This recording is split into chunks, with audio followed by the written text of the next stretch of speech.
மாலை நேரத்தில் இவ்வளவு கூட்டத்தை பார்க்கும்போது மிகுந்த சந்தோஷம். சென்னையில எல்லாம் 4 பேர் தான் இருப்பான். ஐயா இந்த மாலையில கூப்பிடுறாருன்னு நினைச்சேன். ஆனா இவ்வளவு தாகமாக இருக்கும்போது கர்த்தர் ஏதோ ஒரு பெரிய திட்டத்தை நீ வைத்திருக்கிறார். எத்தனை பேர் விசுவாசிக்கிறீங்க? தேவன் இன்று என்னோட பேச போகிறார் விசுவாசிக்கிறீங்க எத்தனை பேர்? உங்களை பார்க்க பார்க்க பலவீனங்கள் எல்லாம் பலனாக மாறுகிறது. உங்களை எல்லாம் அழைத்து வந்த என் கர்த்தருக்கு முதல்ல நம் கரங்களை தட்டி அவர்கள் நன்றி சொல்வோம். குறித்த நேரத்தில் அழைத்து வந்திருக்கிறார். குறித்த நேரத்தில் கர்த்தர் கையில் கொடுத்திருக்கிறார். குறித்த நேரத்தில் அதை முடிக்கவும் தேவன் சித்தம் வைத்திருப்பார். வேதத்தின் ஆதாரமாக அப்போஸ்தலர் நடவடிக்கைகள் 12ஆம் அதிகாரம் 12ஆம் வசனம். வேகமாக வாசிக்குமா?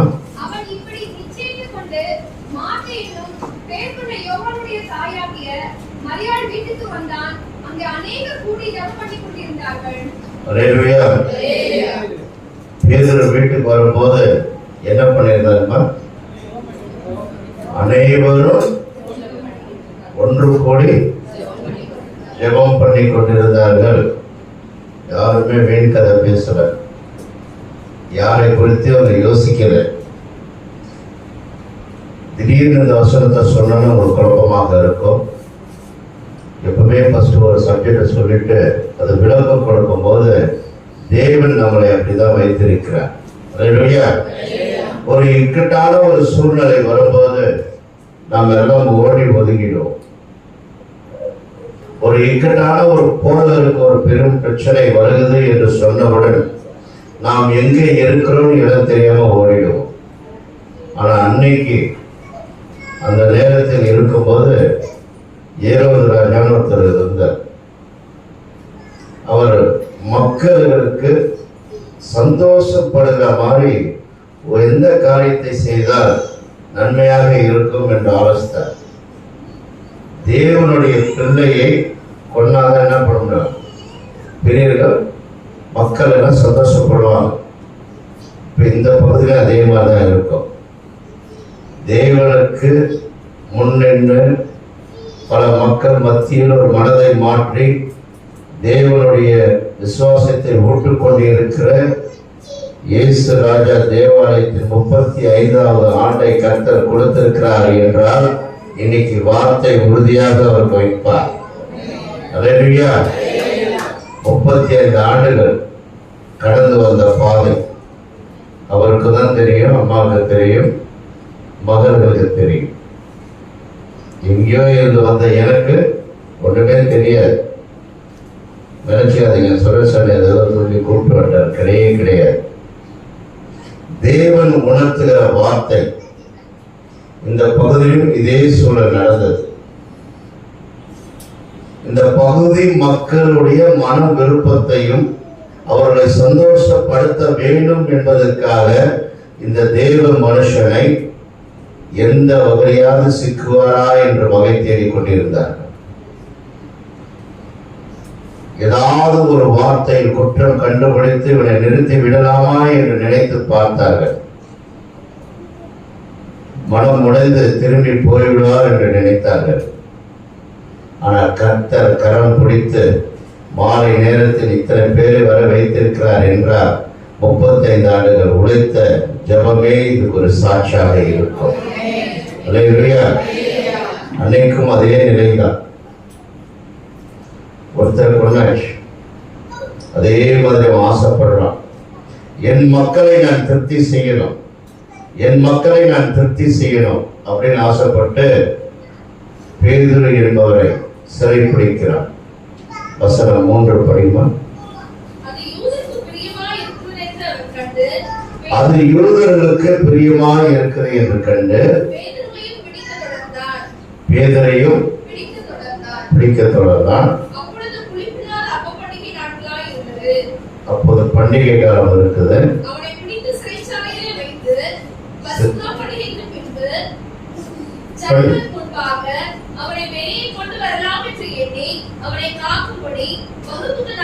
ஆலோசகராக ஏற்படுத்திய 4 வகுப்புகளின் வசமாக ஒப்புவித்தார். ஒருத்தரை பண்ணியாச்சு, மக்களை நல்லா சந்தோஷப்படுத்தியாச்சு. இந்த பண்டிகை காலம் முடிஞ்ச உடனே பேதுருவையும் அதே மாதிரி பண்ணணும் என்று ஏரோது ராஜா திட்டம் தீட்டினான். அவனுக்கு மக்களை சந்தோஷப்படணும்னா, யூதர்களை சந்தோஷப்படுத்தணும்னா, தேவனோடு இருந்தவர்களை கொலை செய்தால் அவ்வளவு சந்தோஷம். பையன் சொன்னார், கிருஷ்ணருக்கு நிறைய பேர் சிறையில் இருக்காங்க. அதே போல யூத ராஜாக்கள் நம்ம தேசத்தில் அதிகம் உண்டு. அது அந்த கோவை மண்டலத்தில் அதிகம் உண்டு. வெளியில் கோபம் காட்ட மாட்டாங்க, மனசுக்குள்ள இருக்கும். எப்படியாவது இவனை வீழ்த்த வேண்டும் என்று யுத்தம் செய்தார். அதே போலதான் பேதுருவையும் நினைச்சார். ஆனால் அவரை சிறை பிடிச்சி எத்தனை காவல் வச்சிருக்காங்க? 1 காவல் 2 காவல் இல்லை, 4 காவல் என்றது கொடுமையான ஒரு காவல். இவன் எப்படியும் போயிடக்கூடாது என்பதற்காக பாதுகாப்பாக வைத்திருந்தது 4 காவல். ஆனால் இதை கேள்விப்பட்ட உடனே சபையார்கள் ஒன்று கூட ஆரம்பிச்சாங்க. அவங்க அப்பெல்லாம் இந்த மாதிரி வாட்ஸ்அப் இருக்காது, இந்த மாதிரி தகவல் சொல்றது குரூப் இருக்காது.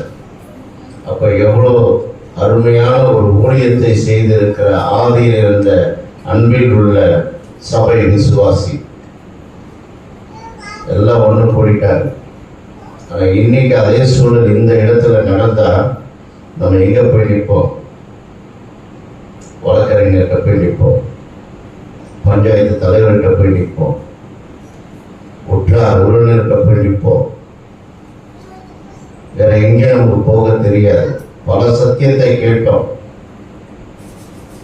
ஆனால் இவரை குறித்து பேசுவதற்கு மணிக்கணக்காக நம்மளையே பேசிக்கொண்டு இருப்போம். ஆனால் அன்னைக்கு இருந்த சபையார்கள் அனைவரும் ஒன்று கூடி ஜெபித்தார்கள். எப்படி ஜெபித்தாங்க தெரியுமா? சோர்ந்து போய் அவங்க ஜெபிக்கல, துக்கத்தோடு அவங்க ஜெபிக்கல. அடுத்த வசனம் படிக்குமா? இல்ல, 5வது வசனம்.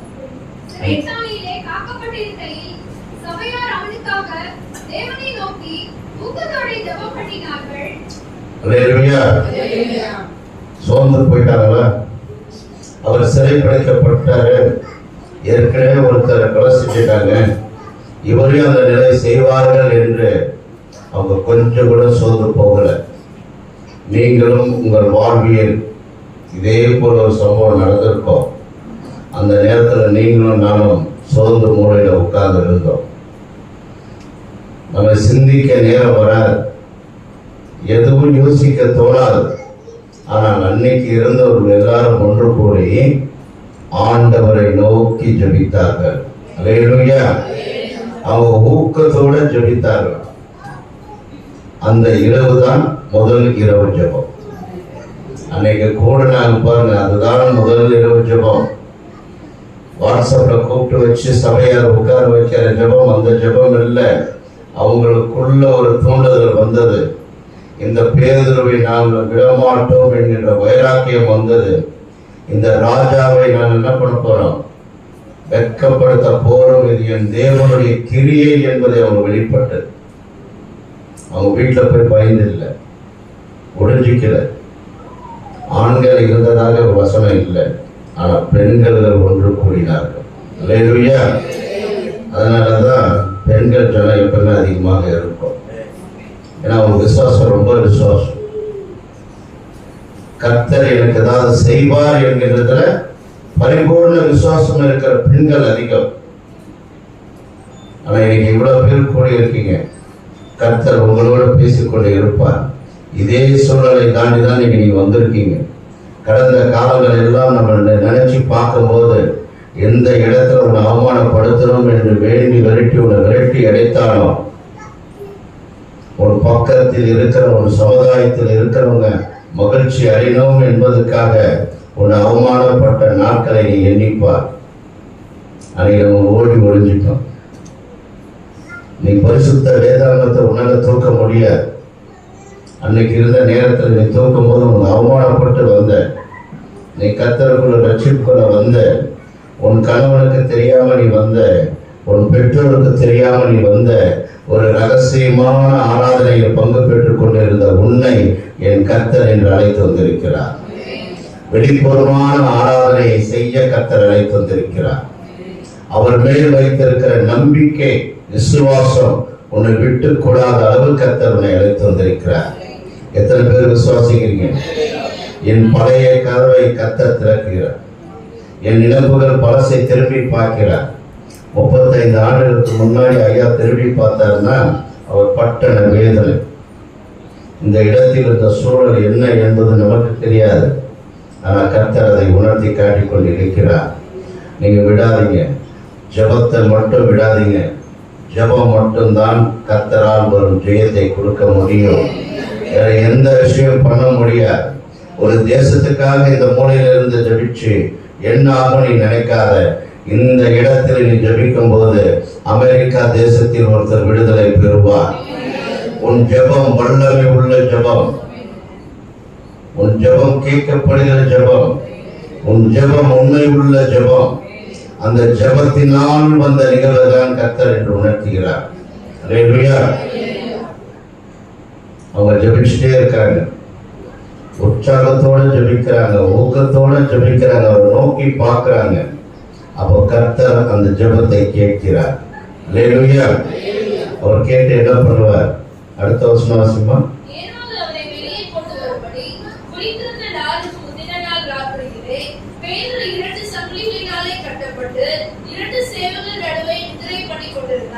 காவற்காரரும் கதவுக்கு முன்னிருந்து சிறைச்சாலையை காத்துக் கொண்டிருந்தார்கள். அப்பொழுது கர்த்தருடைய தூதர் அங்கே வந்து நின்றார். அறையிலே வெளிச்சம் பிரகாசித்தது. அவன் பேதுருவை விழாவிலே தட்டி, சீக்கிரமாய் எழுந்திரு என்று அவனை எழுப்பினான். உடனே சங்கிலிகள் அவன் கைகளில் இருந்து விழுந்தது. தூதன் அவனை நோக்கி, உன் அறையை கட்டி உன் பாதரட்சைகளை தொடுத்துக் கொள் என்றார். அவன் அந்தபடியே செய்தான். தூதன் பின்னும் அவனை நோக்கி, உன் வஸ்திரத்தை போர்த்துக் கொண்டு என் பின்னே வா என்றார். அந்தபடியே அவன் புறப்பட்டு அவனுக்கு பின் சென்று தூதனால் செய்யப்பட்டது மெய் என்று அறியாமல் தான் ஒரு தரிசனம் காண்கிறதாக நினைத்தான். அவர்கள் இங்க ஜெபித்த ஜெபம் அவர் அழகா எப்படி பண்றாங்க. நாளை காலையில கொலை செய்வாங்க என்று நினைத்தால், மரணம் என்ற எச்சரிக்கை நமக்கு தெரிந்தால் தூக்கம் வருமா? தூக்கம் வருமா? இப்போ உங்ககிட்ட வந்து சொல்லிட்டு போற, இன்னைக்கு ஒரு இரவு தான், நாளை காலையில் இந்த இடத்துல இருக்கவே மாட்டேங்க என்று ஒருத்தர் உங்களை மிரட்டி போகிறான் என்றால் தூக்கம் வராது. எப்போ பொழுது விடியும் என்கின்ற சிந்தனை வந்துவிடும், பயம் வந்துவிடும். தேவ ஊழியனுக்கு பயம் கிடையாது. தேவ ஊழியனுக்கு அவனுக்காக பண்ணுகிற இடத்துல நிற்கிறவனுக்கு பயமே இருக்க. அதுக்கு தான் உதாரணம். அவன் நிம்மதியாக தூங்கிக் கொண்டு இருக்கிறான். அவன் சபை விசுவாசி மீது அவனுக்கு அவன நம்பிக்கை, அவன் வளர்ப்பு அப்படி இருக்கிறது. ஆனா இன்னைக்கு அப்படி இருக்க, இன்னைக்கு அந்த சூழல் இருக்க. சென்னையை சொல்றோமா, கோவையை நான் சொல்றேன். சென்னையில் அது இருக்கவே முடியாது. எப்போ இந்த மாதிரி ஒரு சம்பவம் ஒன்று நடக்குதுன்னு ஒன்று சொன்னால் கோடி சிரிக்கிறது ஊர். இப்போ நீங்க எல்லாம் உங்க கண்ணுக்கு அழகாக தெரிஞ்சிருக்கோம். ஒரு மாதத்துக்கு முன்னதாக இந்த மாவட்டத்தில், அதுவும் கோவை மாவட்டத்தில் நடந்த நிகழ்வு வேதனைக்குரிய ஒரு நிகழ்வு தான். சிறையில் இருக்கிறார் ஒரு ஊழியர். அது எவ்வளோ பேர் இப்போ யூடியூப் இருக்கு, என்னென்னவோ பண்ணிட்டாங்க. ஆனால் அன்னைக்கு இருந்தவரெல்லாம் ஊக்கமாக ஜெபித்தார்கள். அல்லேலூயா. ஜெபம் ஜெபம் அப்பேற்பட்ட ஒரு ஜெபம். அந்த ஜெபம் பண்ணவுடன் கர்த்தர் ஒரு தேவதூதனை அனுப்புகிறார். அல்லேலூயா. நீங்க நினைக்காதீங்க ஜெபம் பண்ணா எதுவுமே நடக்காது என்று. இன்னைக்கு நீ இந்த இடத்துல உட்கார்ந்து கொண்டு இருக்கும் போது, உன் வீட்டில் உன் கணவனை விட்டுட்டு வந்துட்ட, உன் பிள்ளைகளை விட்டுட்டு வந்துட்ட, போனா என்ன ஆகும் என்று நீ நினைத்து கொண்டு இருப்ப. இங்க இருந்து போகும்போது என் கர்த்தர் ஒரு தேவதூதனை அனுப்பி வைப்பார். பிள்ளைகளை பார்க்க யாரும் இல்லை என்று நீ பதறிக்கொண்டு இருக்கலாம். ஐயோ எனக்கு இன்னும் பிள்ளைகள் ஒன்றும் கர்ப்பத்திக்கணி இல்லை என்று நீ நினைச்சிட்டு இருக்கலாம். இந்த ஆராதனை முடிச்சு நீ போகும்போது உனக்கு ஒரு நல்ல செய்தியை கர்த்தர் உனக்கு கேட்பார். நீ ஊக்கமான ஜெபம் உள்ளவராக இருந்தார், உன் காதுகளை செவி கொடுத்து கேட்டார், என் இயேசு என்னை தட்டி எழுப்புகிறார் என்ற வார்த்தை உனக்கு எட்டினார், சொல்லுகிற வார்த்தை உனக்கு என்று நீ உணர்ந்தார், கர்த்தர் உன்னோடு பேசிக்கொண்டு இருக்கிறார் என்று தெரிந்தார். 2 சங்கிலி போட்டு அவனை கட்டி வச்சிருக்காரு. நிம்மதியான தூக்கம், கவலையிலே இருக்க. இருண்ட இடம், வெளிச்சம் இல்லை. ஆனால் தேவதூதன் வந்து விட்டார் என்றால் ஒரு பெரிய வெளிச்சம் வந்து விட்டது. அல்லேலூயா. இப்ப கூட இருள்கள் சூழ்ந்து உன் வாழ்க்கையில் இருக்கலாம், வெளிச்சம் இல்லாதவர்களாக இருக்கலாம். ஏதோ ஒரு சபை விசுவாசி உன்னை குறித்து பண்ண ஜெபம் கேட்கப்பட்டு தேவன் உன்னை இருளான வாழ்க்கையை வெளிச்சமாக மாற்ற ஒரு தேவதூதனை அனுப்புவார். அல்லேலூயா. விசுவாசிக்கிறீங்களா? அது அன்னைக்கு அனுப்பினாருங்க, இந்த 2025 அனுப்ப மாட்டாங்க நீங்க நினைப்பீங்க. ஆனா கர்த்தர் உன் கண் முன்னே அதை அனுப்பியதை உன்னை உணர்த்துகிற நாளாக இருக்கும். உனக்கு எச்சரிக்கை சத்தத்தை கொடுத்த ஒரு தேவதூதன் ஒருத்தர் வந்திருக்கிறார். நீ உணர்கிற இடத்துல நீ நிக்கணும். பார்த்த உடனே வெளிச்சம் வந்துருச்சு. ஆனா வெளியே இருக்கிற காவலருக்கு உள்ள தெரியல. உண்மையாவே அப்படிதான். கர்த்தர் ஒரு அற்புதம் செய்யறாருன்னா அடையாளம் இதுதான்.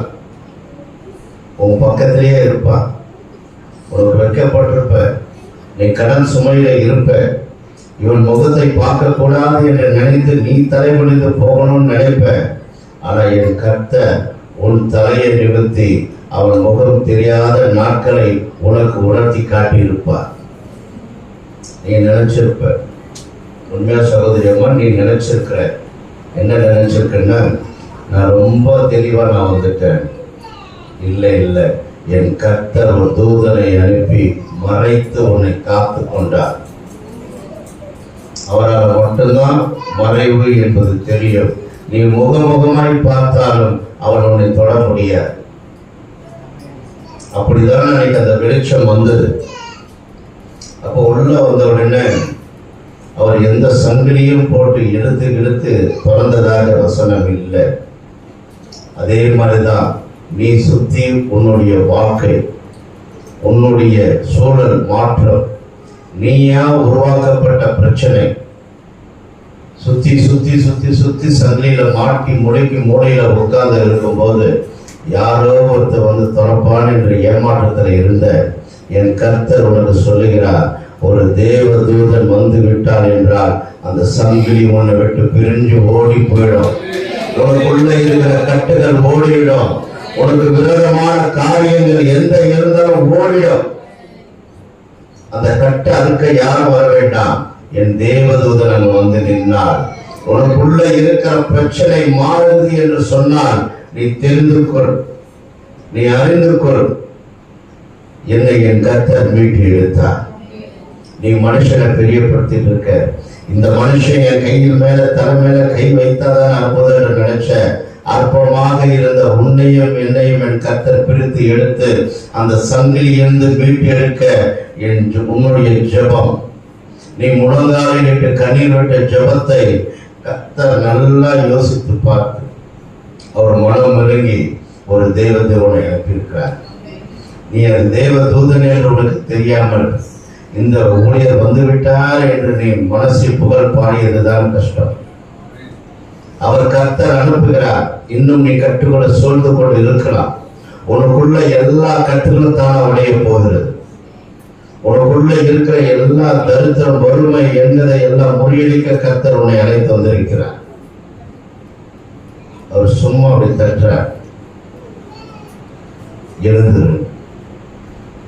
அவர் எழுந்துடுறார். ஆனா அவருக்கு அது ஒரு கனவு. நம்ப முடியாது, நம்மளாலே நம்ப முடியாது. நல்லா தூங்கி கொண்டு இருக்கும் போது ஒருத்தர் தட்டு, நாளை காலையில எனக்கு மரணம், இன்னைக்கு வந்து என்ன தட்டுறாருன்னா ஒருவேளை நான் கனவு காண்ற போல இருக்கும். தேவனுடைய செய்கின்ற அற்புதங்கள் எல்லாமே உன் ஒரு கனவாக தான் இருக்கும். உன் கனவுகளை நிறைவாக்குறவர் என் கர்த்தர் மட்டும்தான். நம்ம கண்ட கனவுகள் எல்லாமே நினைவு என்று தெரியாது. நம்ம சூழ்ந்து கொண்ட பிரச்சனைகள் என்ன என்றதை நம்மளால உணர முடியாது. நம்ம ஏற்கொண்டு இருக்கிறது எல்லாம் என்னாலதான்றது தெரியாது. நம்ம யாரையோ குற்றம் சொல்லி யோசித்து நம்ம மூளையில உட்கார்ந்துட்டோம். ஆனால் இன்னைக்கு கர்த்தர் உன்னை தட்டி எழுப்புகிறார். உனக்குள்ள எல்லா கட்டுகளையும் நான் எடுத்து போட்டுட்டேன். உன் சங்கிலிகள் எல்லாம் திறந்து விட்டுட்டேன். உன்னை விழாவில் தட்டியும் உன்னை எழுப்பிட்டேன். ஆனா இன்னும் நீ தூங்குற மாதிரி உன்னை ஏமாற்றிக் கொண்டு இருக்கிறாயே என் அன்பு மகளே என்று கர்த்தர் உன்னை நோக்கி சொல்லிக் கொண்டு இருக்கிறார். நான் ஞானஸ்தானம் எடுத்து விட்டேன் என்ற தூக்கத்தில் இருந்து கொண்டிருக்கிறார். இது போதும் என்று நீ நினைத்துக் கொண்டிருக்கிறார். ஊழியக்காரர் எனக்கு ஒரு பேர் கொடுத்து விட்டார் என்று நீ நினைத்துக் கொண்டு இருக்கிறார். நீ உன்னையே நீ ஏமாத்தி கொண்டு இருக்கிறார். உன்னை ஒரு எச்சரிக்கையாக சொல்கிறார், நீ உன்னையே ஏமாத்தி கொண்டு இருக்கிறார். தூங்குற மாதிரி நடிக்கிறவனை அவ்வளவு சீக்கிரத்துல இழப்ப முடியாது. கிறிஸ்தவாக மாறிவிட்டேன் என்ற பெருமையோடு இருக்கிறவனை சீக்கிரமாக ரட்சிப்புக்குள் கொண்டு வர முடியாது. ஆனா என் கர்த்தர் நீ எப்பவும் இருக்கின்ற அதே கோமதியாக இருந்தாலும் என் கர்த்தர் உன்னை ஆசீர்வதிக்க வல்லவராக இருக்கிறார். பெயரில் வராது மாற்றம், உன் மனதில் வருவதே உண்மையான மாற்றம். உன் மனதில் என் கர்த்தரை சொந்த இரட்சகராக ஏற்றுக்கொண்டால் உன்னை சும்மா இருக்க முடியாது. உன்னை சத்துருவை தொட என் கர்த்தர் அனுமதிக்க மாட்டார். ஆனால் நீயும் நினைக்கிற நான் தான் ரொம்ப புத்திசாலி என்று உன்னை தான் என் கர்த்தர் வட்டமிட்டு காட்டிக் கொண்டிருக்கிறார். மகளே, இவ்வளவு நாள் நீ எப்படி இருந்தியோ, உனக்குள்ள கட்டுகளை எடுத்து விட்டால் இன்னும் நீ தூங்குற மாதிரி தூங்கிக் கொண்டு இருக்கிறாய். விழித்து எழுந்தும் போதுதான் தெரிய போகுது, உன்னை வைத்து கர்த்தர் ஒரு பெரிய கிரியை செய்ய போகிறார். உன்னை வைத்துதான் ஒரு பெரிய தூணாக ஒரு ஆலயத்துக்கு மாற்றப் போகிறார். பேதுரு நிம்மதியா தூங்கிட்டான். அதே போலதான் இன்னைக்கு இருக்கிற ஊழியக்காரரும் பயமில்லாமல் தூங்கினார். அவருக்கு என்று ஊழியம் செய்தார். பிதாவாளர் என்ன பண்ணுவாரா? பிதாவாளர் பார்த்துப்பார். நீ நம்ம அவருக்காக இவ்வளவு பேர் வந்து உட்கார்ந்து இருக்கிறோம், கர்த்தர் என்னோட பேசுவார் என்று. உங்களுக்கு என்னென்ன தேவை என்பதை என் கர்த்தர் அறிந்த அந்த வார்த்தையை பேசுவார். அல்லேலூயா. அவனுக்கு அந்த ட்ரெஸ்ஸை கொடுத்து போடுன்றான். அவனுக்கு ஒன்றும் புரியல, இது நிஜமா சூழல் மாறுமா என்று.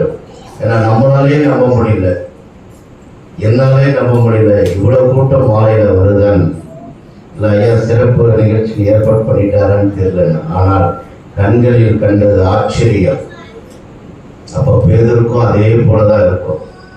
பகல்ல இருக்கிறோமா மாலையில இருக்கிறோமா என்று தெரியாத நிலையை மாற்றுகின்ற மாற்றத்தை உருவாக்க என் கர்த்தர் மற்றால் மட்டும்தான் முடியும். இல்லையா? எல்லாருக்கும் வேலை இருக்கு. ஆனா அந்த வேலையை விட்டு நீ உட்கார்ந்துருக்கீங்கன்னா என் கர்த்தர் என்னோட பேசுவார் என்கிற வார்த்தையோட தான். அவன் மிகுந்தவனாக இருக்கிறான். ஆனா அவன் எதிர்த்து கேட்கல, நீ யாருன்னு கேட்கல. ஆனா நம்ம கேட்போம், என்னை இந்த நேரத்துல வந்து தட்டி எழுப்புறிய நீ யார்? சந்தேகப்படுகிறவன் நம்மளாதான் இருக்கும். ஆனா அன்னைக்கு பேசுறது சந்தேகப்படல. அவனுக்கு நல்லா தெரியும், என்னை கர்த்தர் விட மாட்டார். இப்ப கூட சொல்றமா, ஊழியம் செய்கிற உன்னையும் என்னையும் என் கர்த்தர் வெக்கப்பட விடவே மாட்டார். யார் மனிதன் 1000 செய்தாலும் ஆனா கர்த்தருக்கு தெரியும், எந்த நேரம் உன் மேல் தீர்மானித்து வைத்து உனக்கு ஒரு ஊழியத்தை கொடுத்து கடைசி வரை அவர் நினைத்ததை முடிக்கும் வரை உன்னை கைவிட மாட்டார். நாம் அவரை தான் நம்பணும். மனுஷனை நம்பி போனால் மட்டும்தான் தடுமாற்றம் வந்து விடுகிறது. ஆனால் என் இயேசு என்னை அழைத்திருக்கிறார். என் இயேசுவிடம் கரம் என் மேல் பட்டிருக்கிறது. நான் அவரை பிடித்துக் கொண்டிருக்கிறேன் என்றால் உபத்திரம் வரதான் செய்யும், பாடுகள் வரதான் செய்யும். உபத்திரமும் பாடுகளும் வந்துவிட்டது என்று தெரிந்தால் நீ தேவனிடத்தில் அன்பு கொண்டிருக்கிறாய் என்பது ஒரு அடையாளம்.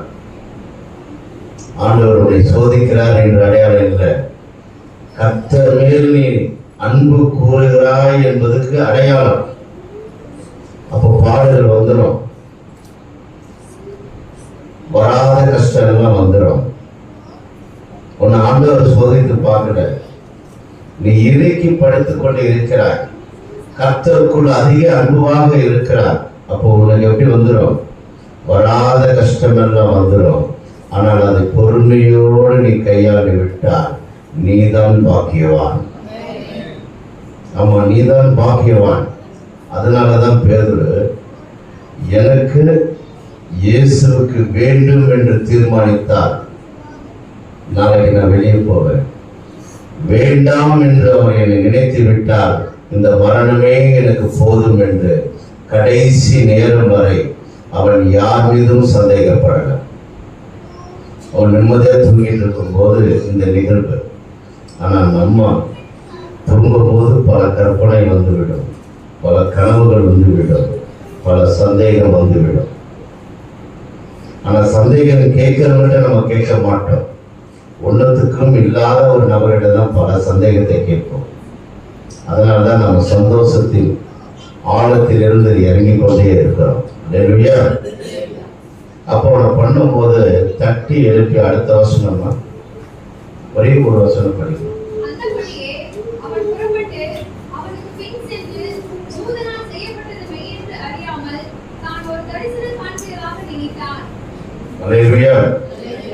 இதே மாதிரிதான் நம்மளும் நிறைய தரிசனத்தை காண்கிறோம். நமக்கு சக்தியே கிடையாது, ஆனா கர்த்தர் அந்த பிரச்சனையை முடித்து வைக்கிறார். எத்தனை அற்புதங்களும் அதிசயங்களும் நம் வாழ்க்கையில் செய்திருக்கிறார். உண்மைதானம்மா? ஆனா நம்ம அதெல்லாம் என்ன பண்றோம்? ஒரு கனவாக நினைத்து தான் பண்ணிடுறோம், மறந்துடும். அவ்வளவுதான். இன்னைக்கு கதை போச்சு, நாளை கதை பார்க்கலாம். ஆனா அதே போலதான் அந்த பேதுருவும் இருந்தான். என்னன்னே தெரியாம இருந்து தூதன் அழைத்து போகிற பின்னாடி அவர் போகிறார். அடுத்த வசனம் படிமா.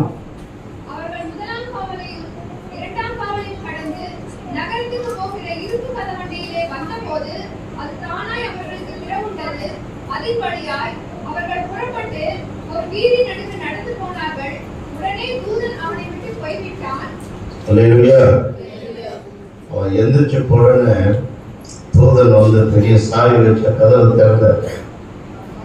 எப்படி திறந்ததுமா? எப்படி திறந்தது? தானா திறந்தது. உனக்கும் பல விஷயங்கள் தடையாக இருந்து கொண்டு இருக்கிறது. உன் மருமகளுக்கு பல தடைகள் இருந்து கொண்டு இருக்கிறது. குடும்ப சுமை பல தடைகள் இருந்து கொண்டு இருக்கிறது. இது யாரோ ஒருத்தர் வந்து திறப்பார் என்று நீ காத்து கொண்டு இருக்கிறார். என் கர்த்தர் உன் கையில் அதை கொடுத்திருக்கிறார். உனக்கு முன்னாடி உனக்கு தடையாக எத்தனை பிரச்சனைகள் இருந்தாலும் என்று என் கர்த்தர் சொல்கிறார், உன் வாயினால் நீ ஜெபித்தால் என் கர்த்தர் உற்று கவனித்து உனக்கு ஒரு தூதனை அனுப்புவார். அந்த பிரச்சனை எல்லாம் தானா போயிடும். இன்னைக்கு எத்தனை பேர் பிரச்சனையோடு இருப்பீங்கள் என்பது கர்த்தர் அறிவார். இந்த தடை எப்பவும் என்னை விட்டு கடந்து போகும் என்று நீ நினைத்துக் கொண்டு இருக்கலாம். அன்னைக்கு பேதுருக்கு எப்படி தானாக திறந்ததோ அதே கதவை கர்த்தர் உனக்கு முன்பாக திறக்க போகிறார். எத்தனை பேர் விசுவாசிக்கிறீங்க? அந்த கதவு தானா திறக்கும். எந்த ஊழியக்காரனும் வந்து திறக்க மாட்டான். உனக்கு ஒரு தேவதூதனை அனுப்புவார். நீ நடக்காது என்று நினைச்சிட்டு இருக்க அந்த நிகழ்ச்சி, இது எனக்கு முடியவே முடியாதுன்னு சொல்லுகின்ற ஒரு நல்ல செய்தி கர்த்தர் உனக்கு அனுப்ப போகிறார். இது என்னால முடியாது என்று தடைப்பட்டது என்று நினைச்ச நீ செய்த தொழில இருக்கலாம், உன் பிள்ளைகளை எதிர்காலத்தை குறித்து நினைக்கலாம், எனக்கு மட்டும் ஏன் இவ்வளவு தடைகள் இருக்கு என்று நினைக்கலாம். கையில் வருகிற மாதிரி இருக்கு, ஆனால் கொஞ்ச நேரம் கூட எனக்கு சந்தோஷம் இல்லையே என்று வேதத்தில் வேதனையில் இருக்கிற சகோதரியும் உண்டு.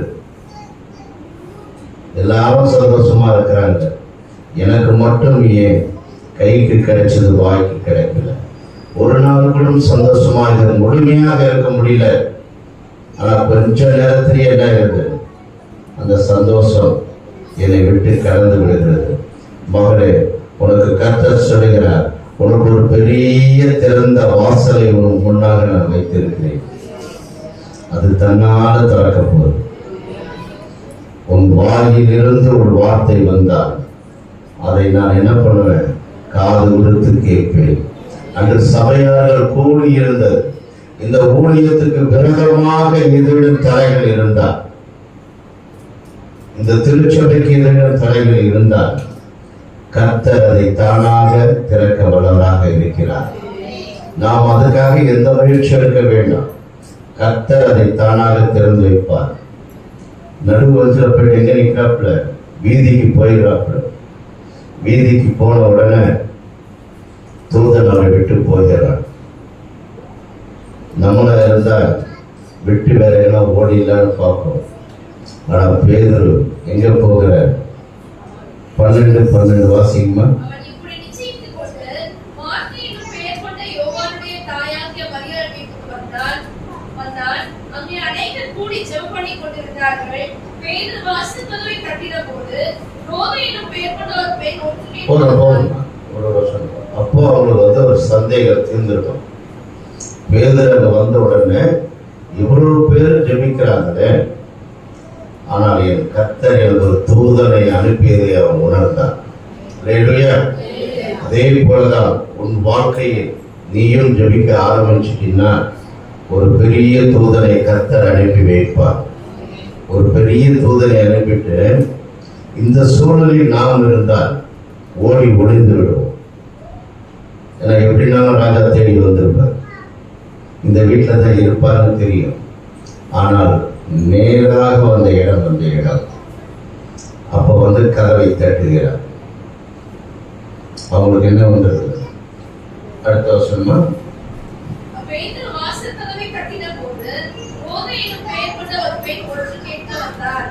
ஒற்று கேட்க வந்தால் பயம் வந்துச்சு.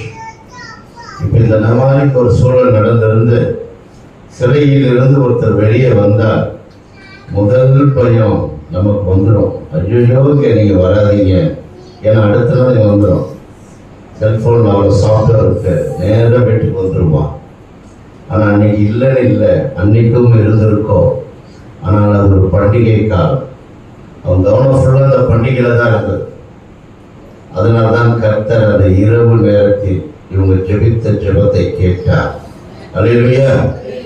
அன்னைக்கு அந்த நிகழ்வு நடந்ததுனால தான் இன்னைக்கு நாம் அதை குறித்து பேசிக்கொண்டு இருக்கிறோம். அவன் தட்டான், கேட்கிறான், ஆனா பயம் இருக்கிறது. அடுத்த வசனம் படியுமா?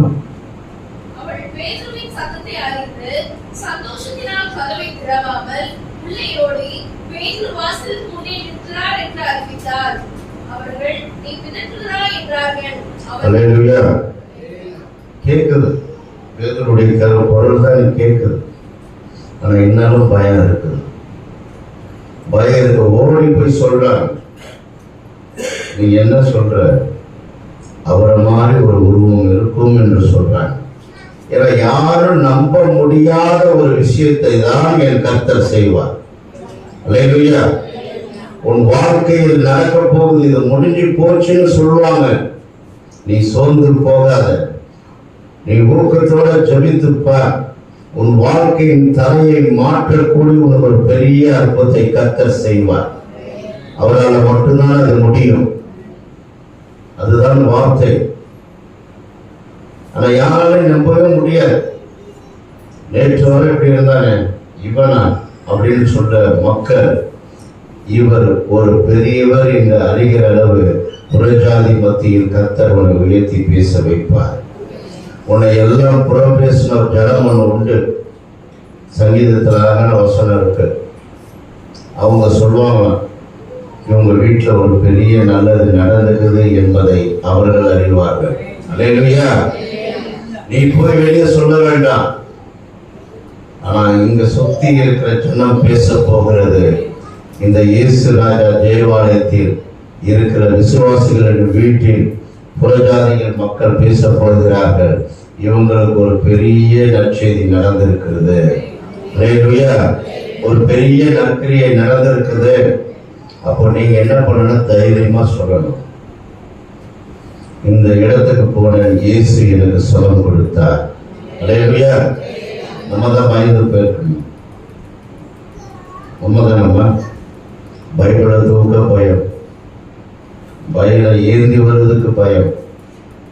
பைபிள் எதுக்கு வைக்கிறாங்கன்னா சேருக்கு இடம் பிடிக்க வைக்கிறாங்க, பஸ்ஸுக்கு இடம் வைக்கிற மாதிரி. பரிசுத்த வேதாகமத்தை நீ நெஞ்சில் வைக்கும்போது உன் இறுதிய துடிப்பை கர்த்தர் மாற்றிக்கொண்டே இருக்கிறார். உனக்கு இதயத்தில் வழியே வர நீ எவ்வளவுக்கு எவ்வளவு ஓப்பனா இருக்கிறியோ இயேசு கிட்ட நீ எவ்வளவுக்கு எவ்வளவு ஓப்பனா இருக்கிறியோ எந்த டாக்டரும் உன்னை ஓப்பன் பண்ண முடியாது. நாளை நல்லா யோசிச்சுப்பான். நீ என் தேவனுடைய சமூகத்தில் காத்திருந்து அவருக்கு மட்டும் உத்தமனாக இருந்து நீ ஓப்பனான விஷயத்தை பேசி இருந்தால் கர்த்தர் அதை அனுமதிக்க மாட்டார்.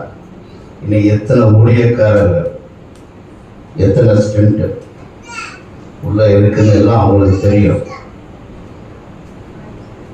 அதனாலதான் கர்த்தர் ஓப்பன் பண்ண அனுமதிக்கிறார். அல்லேலூயா. ஆனா எல்லாத்தையும் கூட்டி கரெக்டா வச்சுட்டார். இல்லைன்னா நம்ம திறந்து பார்ப்போம். உண்மைதானம்மா? உள்ள இருக்குதா? அதுக்குதான் கர்த்தருக்கு தெரியும். நான் மட்டும்தான் உன் உள்ளத்தை பார்ப்பேன். அல்லேலூயா. நம்ம வெறும் முகத்தை தான் பார்க்க முடியும். உன் உள்ளத்தை அறிந்து பேசிக்கொண்டு இருக்கிறார். உனக்கு இருக்கும் சூழல்களை நினைத்து பேசிக்கொண்டு இருக்கிறார். நீ பயந்த பயம் எல்லாம் போதும், உனக்கு ஒரு தூதனை அனுப்புவேன் என்று சொல்லிக் கொண்டு இருக்கிறார். அவங்க இன்னொரு பயத்தில் தான் இருக்காங்க, திறக்க முடியாது. ஆனால் அவர் விடாமுயற்சியாக கதவை தட்டிக்கொண்டு இருக்கிறார். நான் பேதுரு வந்துட்டேன்னு சொல்லல, தட்டிக்கொண்டே இருக்கிறார். அடுத்த வசனமா,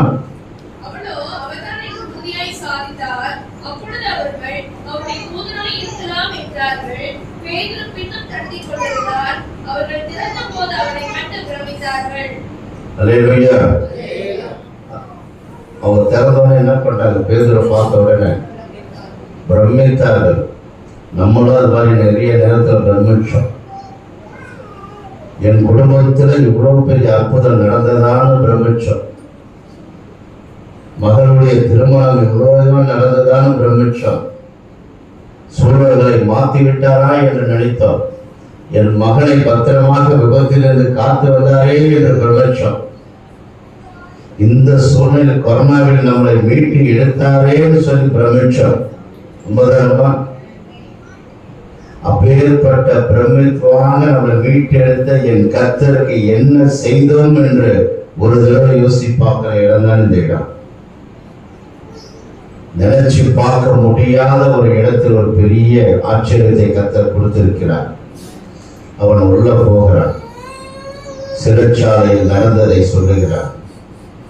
நீங்கள் ஜெபித்தீர்கள், இயேசு என்ற ஒரு தூதரை அனுப்பினார். அந்த தூதரின் கட்டுகளை எல்லாம் தானாக விலகியது. நீ சொல்லணுமா?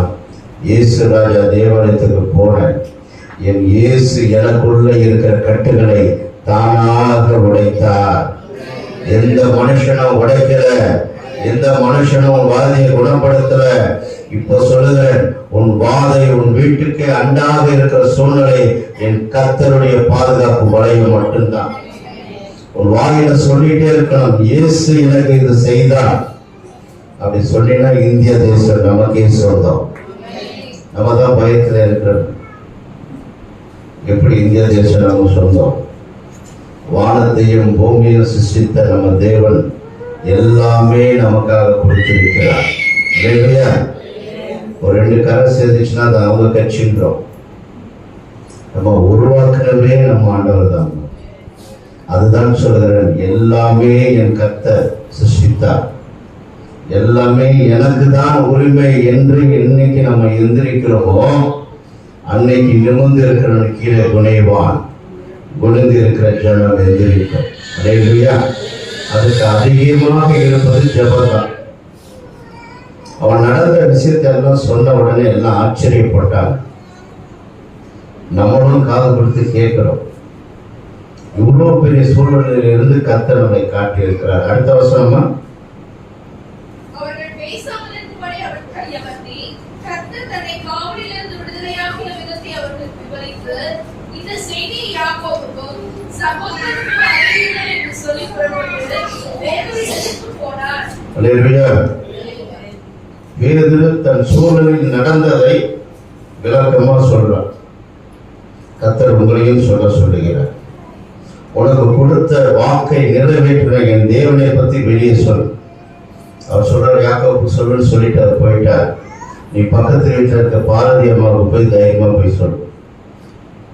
நீதான் பேச மாட்டேன். அவங்கள பார்த்தா அவனுக்கு பயம். அந்த இடத்தில் தான் கண்ணை உன்னை நிறுத்தி வைக்கிறார். எனக்கு எவ்வளோ அவங்க கேட்பாங்க, இவ்வளோ அக்கா எவ்வளோ சிரிப்பா இருக்கிறிய, எவ்வளோ சந்தோஷமா இருக்கிறிய என்று சொன்னார். இயேசு ராஜா தேவாலயத்துக்கு நான் போனேன், இயேசு என்னோடு பேசினார் என்று சொல்லி வாய் திறக்க மாட்டோம். ஜெயலலிதா அம்மா இட்லி சாப்பிட்டாங்கன்னு சொன்னா நீங்க நம்புவீங்க. அப்படிதானம்மா? அப்போலோ ஹாஸ்பிட்டலில் ஒரு அம்மா வந்து சொன்னாங்க, இப்போதான் 2 இட்லி சாப்பிட்டாங்க. உலகமே அவங்க பிரார்த்தனையில் என்ன பண்ணிட்டு சாமி கேட்டார் என்று. அதுக்கப்புறம் தான் தெரிஞ்சது அதை சும்மா சொன்னாங்க. அப்போ சும்மா சொல்லுகிற வார்த்தைக்கு தான் மக்கள் கைகளை தட்டுறாங்க. ஆனால் கர்த்தர் உனக்கு செய்த நன்மைகளை வெளியே சொல்லாமல் இருந்தால் எப்படி கிறிஸ்தவம் முன்னேறும்? பாரம் உனக்கு இருக்கணும். இன்னைக்கு உன் வாழ்க்கையில் அழகாக வைத்துக் கொண்டு இருக்கிறார். முழு சுதந்திரமாக இன்னைக்கு நம்ம ஆண்டவரை ஆராதிச்சுட்டு இருக்கிறோம். ஆனா நம்ம யாருக்கும் பயந்தவர் நம்மள. இயேசு ராஜா தேவாலயத்துல போய் சொல்லுங்க, நாங்கள் முழுமையாக என் கர்த்தரை நாங்கள் ஆராதித்துக் கொண்டு இருக்கிறோம். எங்களுக்கு தடையாக நிற்க யாரையும் என் கர்த்தர் அனுமதிக்க மாட்டார். நம்மளாம் வெளியே சொல்லவே மாட்டோமே.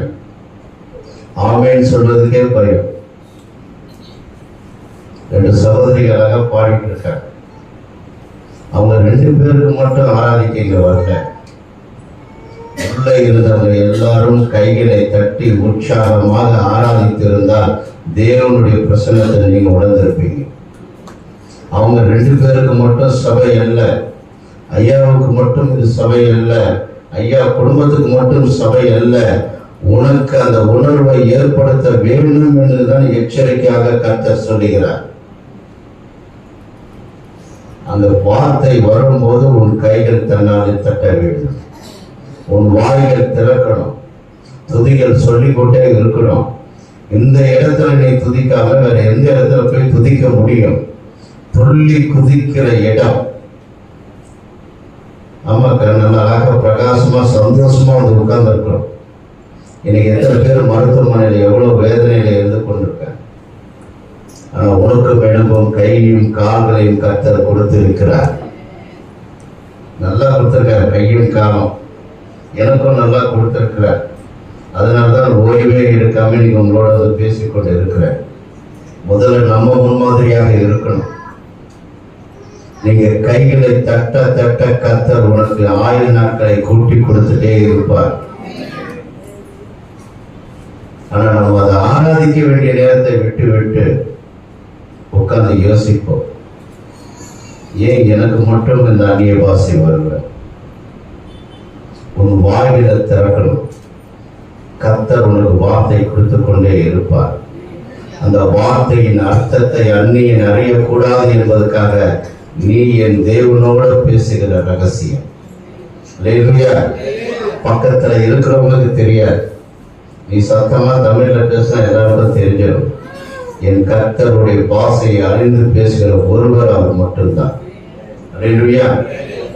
இனிமேலாவது உங்களுக்கு செய்த அற்புதத்தையும் அடையாளத்தையும் தைரியமாக வெளியே சொல்லுங்க. நாம் மாற்றுவது மத மாற்றம் அல்ல. என் கர்த்தர் என செய்த நன்மையை நான் வெளியே சொல்லிவிட்டால் இந்த இடத்தில் 4 ஆராதனை கர்த்தர் திட்டம் வைத்திருப்பார். அல்லேலூயா. நம்ம சொல்லாம இருந்ததுனால்தான் நம்ம மட்டுமே இருக்கிறோம். அல்லேலூயா. இன்று நாம் கற்றுக்கொண்ட விஷயமே, பேதுரு எப்படி வந்து தன் சிறையில் இருந்ததை எடுத்து வெளியே சொல்லுகிறானோ அந்த தைரியம் நமக்கு வேணும். அல்லேலூயா.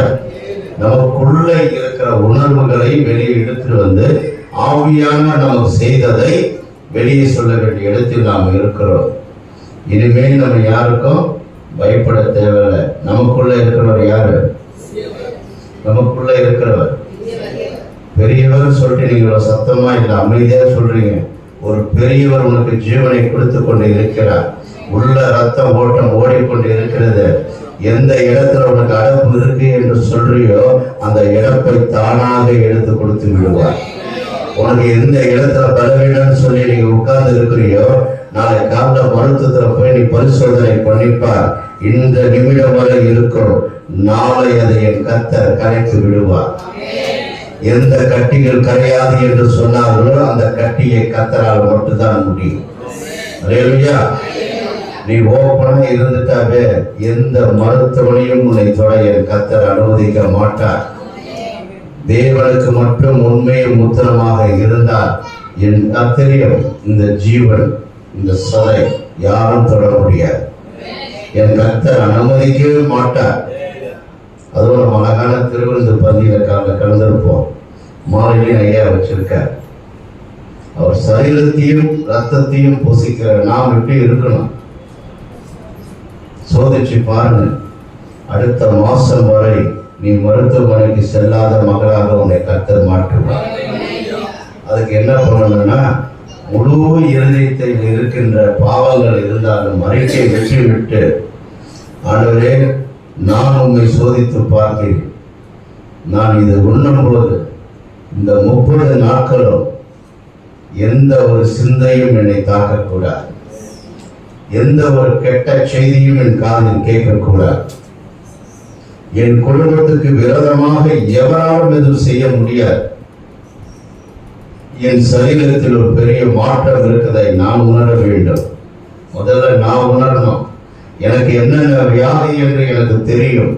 கடைசி வரை மாத்திரை போடாமல் கர்த்தரை மாற்ற வேண்டும் என்றால் உன் மனதை மாற்றிவிட்டு திருவிருந்து பந்தியில் இருந்தார். தேவன் ஆசீர்வதிப்பாராக. ஆமென்.